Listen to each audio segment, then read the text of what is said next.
Indonesia tanah airku, tanah tumbuh. Yang saya hormati Kepala Kantor Kementerian Agama Kota Semarang, guru keponakan saya yang di Purworejo di sana itu juga guru SD, guru agama SD. Itu lompatannya ketika dia bermedia sosial berstatus itu sudah beda banget dengan apa yang saya alami 20 dan 30 tahun yang lalu, dengan keaktifan siswa dan sebagainya, dengan apalagi kurikulum yang katanya kurikulum merdeka. Aku serah mudah. Jelek-jelek ini saya juga pernah mengajar Bapak Ibu. Saya dulu 7 tahun mengajar SMP, tapi bukan mengajar agama karena saya bukan sarjana agama.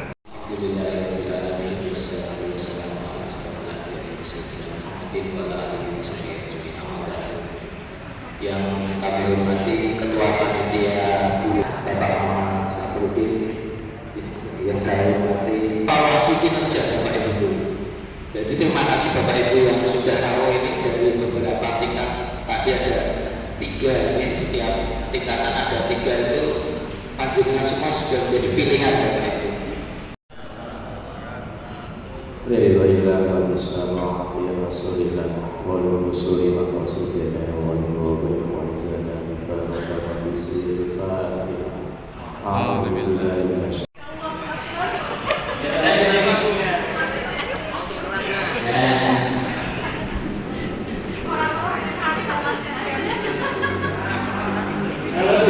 Proses pengambilan undian.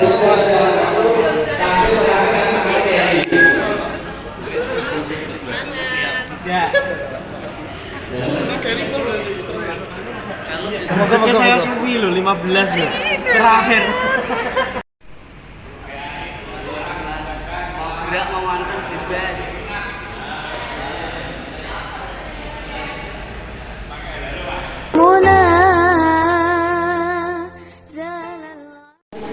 Karena rendahnya kesadaran peserta didik SD Negeri Bulet untuk melakukan ibadah sholat, ayah sholatnya bolong-bolong, maklum di SD.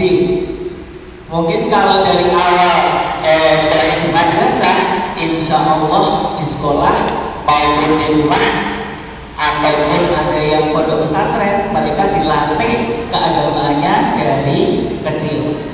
Lalu berikutnya kurangnya minat baca peserta didik SD Negeri Bulet tentang sejarah keagamaan Islam. Ini adalah aktivitas saya setelah mengajar dan beberapa kegiatan lainnya. Baik, lanjut pada materi. Materi pagi ini saya akan menyampaikan tentang moderasi, karena dengan berbagai banyak pertimbangan. Jadi kata kunci yang pertama adalah tentang moderasi beragama. Kata kunci yang kedua adalah tentang sekolah.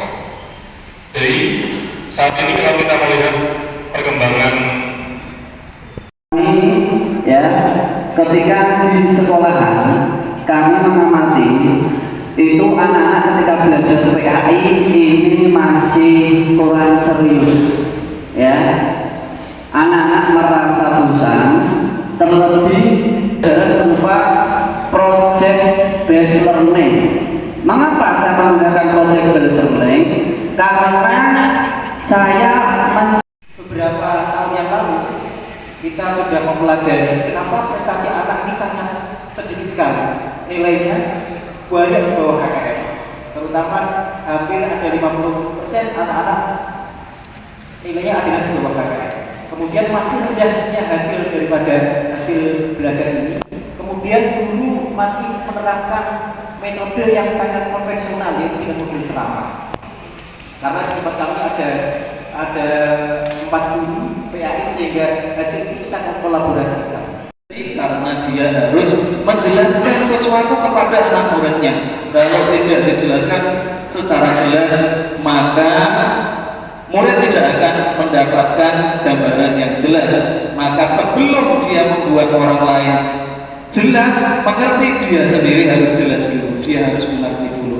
Karena keterbatasan waktu, saya akhiri. Assalamualaikum warahmatullahi wabarakatuh. Terima kasih.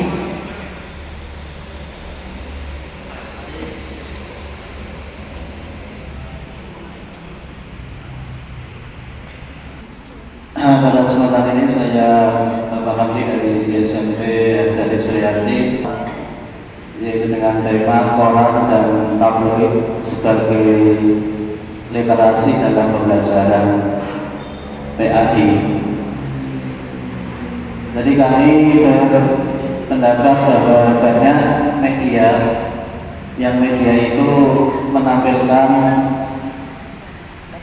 beberapa sisi keagamaan, terutama yang saya amati adalah koran Republika, yang dimana setiap hari Jumat di sana ada suplemen tambahan dialog Jumat, kemudian dari Ahad itu ada Islam Digest, di dalamnya banyak menampilkan tema-tema keagamaan, ada situs, ada kisah mujadid dan sebagainya. Itu sangat sayang kalau selesai dibaca terus dibuang. Relevansinya dengan nilai pendidikan karakter Indonesia. Di sini langsung saja karena ini waktunya singkat. Ada pendahuluan didahului oleh latar belakang, yang mana latar belakang yang kami ambil. Yang pertama, lemahnya akhlak atau karakter pelajar di Indonesia.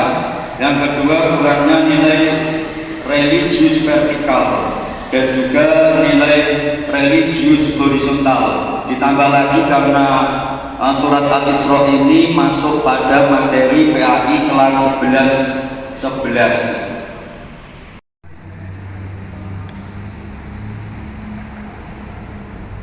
Memang tulisan yang menurut saya sebagai karya ilmiah murni, jadi tidak ada upaya untuk memperbaiki atau meningkatkan untuk proses pembelajaran di sekolah.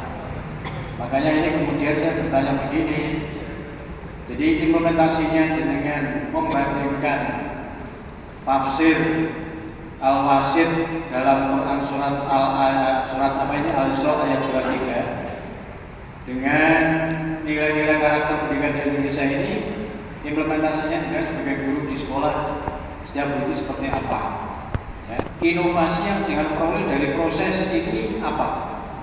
Karena ketika penjenengan melakukan satu studi apapun bentuknya itu pasti ada sesuatu yang diambil ya. Jadi inovasi apa yang bisa kita ambil dalam upaya untuk meningkatkan mutu proses pembelajaran, karena kan guru ya. Jadi tetap nanti apapun yang dilakukan ini sebagai upaya untuk meningkatkan mutu proses pembelajaran, sehingga nanti berakhir kalau itu dalam urusan dengan karakter ya endingnya diharapkan peserta didik memiliki karakter yang seperti penjenengan tadi sampaikan. Monggo. Pembelajaran yaitu media yang dapat digunakan menyampaikan informasi pembelajaran yang nantinya akan kita sampaikan kepada anak didik kita dengan teknik apa yang mudah dan diterima oleh anak-anak, karena anak-anak usia ini adalah anak-anak di awal usia 4-5 tahun, jadi dibutuhkan inovasi yang kreatif. Next. Di sekolahan saya ketika di hari Kamis itu memang khusus ada sebuah permainan tradisional. Jadi ada yang bermain kegiatan-kegiatan tradisional, jadi yang bermuatan lokal, dan ini salah satunya nanti masuk di P5. HP. Ketika tahun 2017 eranya waktu itu belum bisa pakai HP, hanya bisa pakai laptop. Nah, ini kita mitigasi dan ini sudah bisa kita gunakan untuk bermain HP.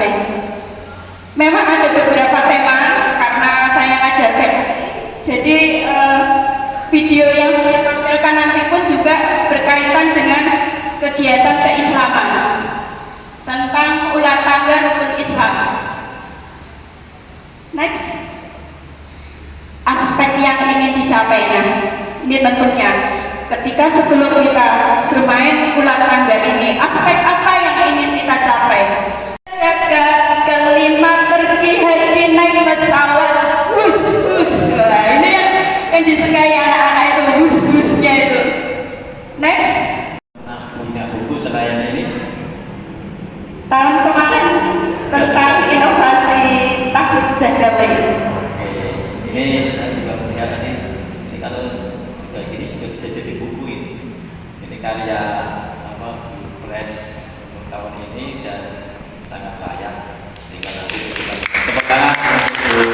kasih. Ini yang perlu dikembangkan lagi, ini menjadi karya ibu, dan itu ya walaupun banyak mengadopsi pola kakak, tapi diperbesar itu juga sebuah inovasi ya dari kreasi-kreasi yang telah ada, tapi kemudian diakademikan. Nah ini yang menjadi nilai plusnya itu, kalau kita kan cuma permainan-permainan, tapi di sini ada nilai-nilainya, kemudian diinternalisasikan sesuai dengan cabang yang akan dikembangkan di APOKB atau mungkin PAUD dan sebagainya. Penduduk Indonesia terdiri dari banyak suku bangsa, itulah Indonesia. Nah, di sini bagaimana cara kita menanamkan nilai-nilai moderasi? Sebelumnya apa sih itu moderasi? Moderasi itu tidak berlebihan. Nah, moderat, tidak ekstrim kanan ataupun ekstrim kiri. Lanjut Mas. Lanjut Mas, next. Nah, di sini penanaman nilai moderasi beragama. 1K 4B, 1K, karya itu kisah. Jadi setiap materi pembelajaran yang akan kita sampaikan, kita harus memberikan sebuah kisah Nabi. Contoh tadi materi saya hewan kurban, saya menyampaikan kisah tentang Nabi Ibrahim dan Nabi Ismail. Kemudian B-nya ada 4, belajar, bergerak, bernyanyi dan bermain. Belajar sambil bernyanyi. Di sini saya belajar sambil bernyanyi dengan lirik potong bebek angsa. Saya membuat syair mengganti syair lagu dari lirik potong bebek angsa. Anak-anak sudah hafal nada potong bebek angsa sehingga nanti akan memudahkan dalam bernyanyi.